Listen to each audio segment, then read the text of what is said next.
আল্লাহ তাআলা যদি দয়া করে আমাদেরকে মাফ না করে, আমাদের বাঁচার কোনো উপায় নাই। আপনি কি ভেবেছেন আপনার নামাজ দিয়ে আপনি জান্নাতে যাবেন? আপনি তাহাজ্জুদ গুজার, সেজদা দিতে দিতে কপালে দাগ ফেলেছেন, এটা আপনারা জান্নাতে নেবে না? আপনি এলাকার সবচেয়ে বড় হাতেম তাই দানশীল, এই দানের ভরসায় বসে আছেন, কশিন কালো ওঠা।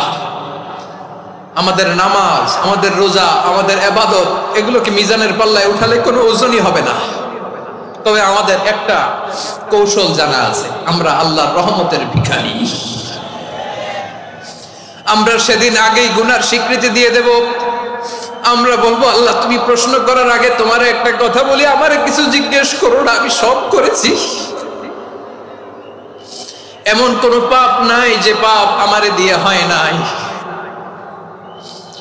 তোমার রহমত দিয়ে তুমি জান্নাতে পাঠাবা, তোমার দয়ায় জান্নাতে যেতে চাই, আমল দিয়ে না। পারবেন বলতে? কিয়ামতের দিন আমরা বলবো, আল্লাহ আমার আমল দিয়ে জান্নাত চাই না, আমি তোমার দয়া দিয়ে জান্নাত চাই। তোমার দয়া ছাড়া আমার কোনো উপায় নাই।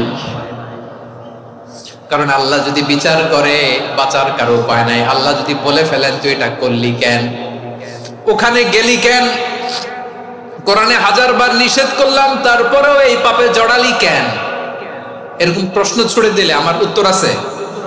বাঁচার কোনো উপায় আছে?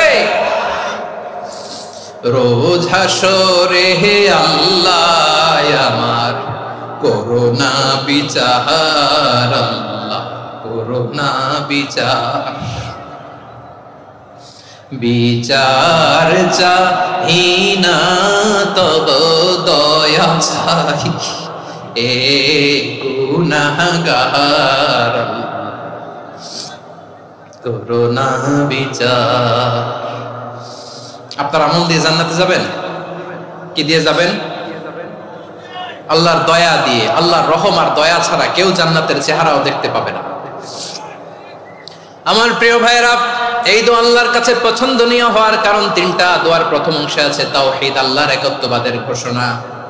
এই দোয়ার দ্বিতীয় অংশ আছে তাসবিহ, আল্লাহর প্রশংসা সূচক বাণী। এই দোয়ার 3 নাম্বার অংশ পাপের স্বীকৃতি। তাহলে আমরা সবাই গুনাহগার। আমরা আল্লাহর কাছে পাপের স্বীকৃতি দিয়ে বলবো, ও আল্লাহ ইন্নী কুনতু মিনাজ জালিমিন, আমরা জুলুম